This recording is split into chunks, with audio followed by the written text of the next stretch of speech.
I have a feeling I'm going to forget to mention this later, so I'm going to say it now. If you do check out Ironclad Robot Mikazuki, or if you've already seen it, you may recognize a familiar face from the Heisei Gamera series.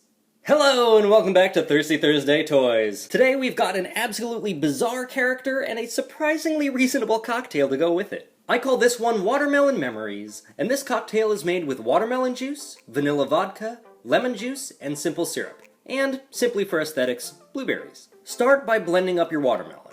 If you can find straight up watermelon juice, awesome. If you have a juicer, cool. If you gotta blend it like me, that totally works.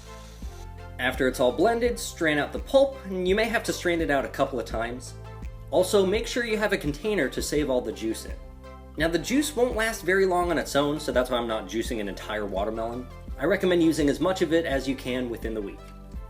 Prep your pint glass by adding in some ice and toss in a few blueberries here and there to represent the watermelon seeds. I'm just going to use frozen blueberries, but fresh ones work too. Pour in 1 part of vanilla vodka. Add in a half part of lemon juice. Add in a half part of simple syrup, or more if you want it to be even sweeter. Then pour in 3 parts of that watermelon juice. And if you want it to better resemble a watermelon and be a little more potent, add some green food coloring to another part of vanilla vodka and slowly float that on top. Then, enjoy. Cheers! There are some bizarre kaiju out there, and this one is definitely on that list. Meet the Suika Idom, or Watermelon Idea Monster from Tekkouki Mikazuki. This was a 6-episode show from the early 2000s, and it is wild.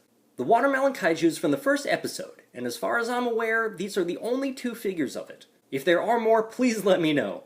It originally came with a tag, but I've yet to actually find one for sale that has the tag at all, attached or otherwise, so I'll take what I can get. Aside from these wing bits, which are molded in this very squishy rubber, this is your classic soft vinyl figure, but made by Takara instead of Bandai. It features, I want to say 9 points of articulation. Both legs can move at the hips, both arms can move at the shoulders, it can rotate all the way around at the waist. Both of these chest axe things can rotate at their attachment points, and they have wires inside, so that gives you a lot of options for posability. The detail on this is fantastic, both in the sculpt and the paint. But even then, it still doesn't quite live up to the utterly disgusting and horrifying creature on screen. Either way, this big one stands just about 6 inches tall at its highest point. The little one is just under 2.5 inches and is reminiscent of the Bandai high grades, but this one came in a box, also by Takara. According to the price sticker on the back, it retailed for 480 yen. I haven't seen very many of these for sale, most of them are sold in full sets. I only came across this individual one while hunting for the big one. This one comes in 8 pieces and requires assembly. Start by plugging in the tail because the back piece covers up the tail hole. Once the back piece is on, you can pop the chest pieces in. Now bear in mind the plugs and holes for the chest pieces are 2 different sizes. An easy way to tell which one goes where is that the green is on the inside and the red parts face the outside. Then plug in the arms, and finally the head. Even though the joints are round, they do plug in fairly tight and don't leave much room for articulation. The whole thing is cast in a green plastic and features red paint on most of it, with maroon paint on the watermelon stripes, a little bit of salmon on the axes, and a yellow eye. This thing is definitely begging for a dark wash and then some dry brushing to really bring out the detail. Or at least paint up the seeds.